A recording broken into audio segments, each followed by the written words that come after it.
nip this off. Can I have your- Hello, this is Jesus, this is Tony, and this is Des. Hello, brother. So, Des, could you tell us the story when that happened? Which time? The first time. The first time. Right. Well, they were all alcohol related. Uh-huh.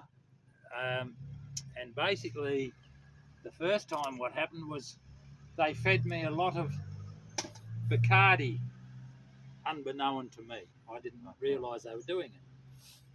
And the Bacardi was straight, and it ended up making me very, very, very drunk.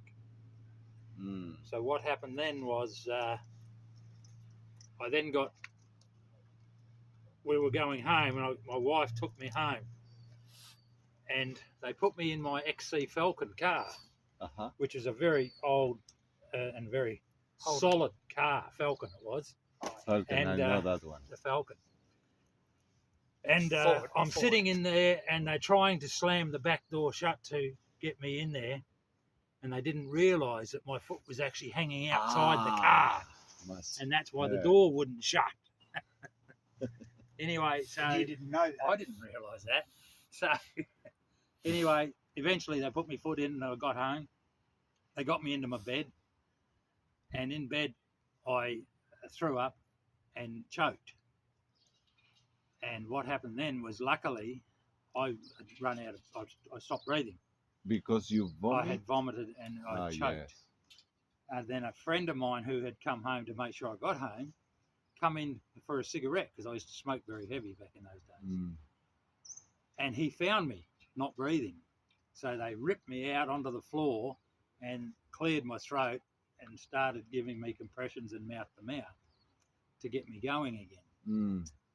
And the wife at that time called the hospital and got the ambulance on the way out to us. So the ambulance got there, but they got me breathing again. Then the ambulance got there, and they were putting me in the ambulance. And on the gurneys, they were pushing the gurney into the ambulance, but it wouldn't. The scissor action wouldn't close down of the gurney, so they couldn't get it into the ambulance.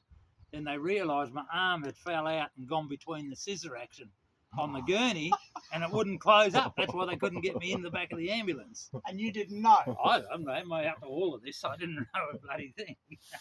So after that, they got me into the hospital eventually, and I woke up next morning, and I said to the wife, because the wife was sitting in a chair, and I'm there with bandages and aching and sore, and I said, "Did you have an accident on the way home?" I blamed her. I thought she crashed the car, but it wasn't. So yes, that was. So that was 2 times. That was that one. That was one, yeah. Yeah. The other 2 times, once I died on the front porch. Same thing. Too much alcohol.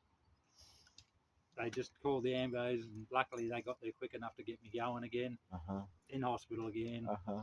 And then third time, same thing, and that's when the doctor said I should probably not drink too much. So I stopped drinking. Probably. So I stopped drinking. Might be a good idea. So that was 3 times. I thought, no more talking to you up there. I'm staying down here. And so this is the interesting thing. No tunnel, no light, no heaven, no Jesus. Didn't see Jack. Didn't see Jack at all. As I say, most of the time I didn't feel anything. Yeah, so And when you woke up, I always thought it was, well, the first time I thought it was the wife. The second time they said to me straight up that, and the third time that alcohol poisoning had killed me because I drank too much. Because I'd drink a couple of big bottles of Sambuca, black Sambuca. And I drank one big bottle, walked down the pub and bought another bottle and drank that on the way home, ended up in the bloody drain. Yeah. So, not a good idea. Not a good idea. Now, you need to hold some pressure on that. Thanks so much, Des. This is the story of Des Croft.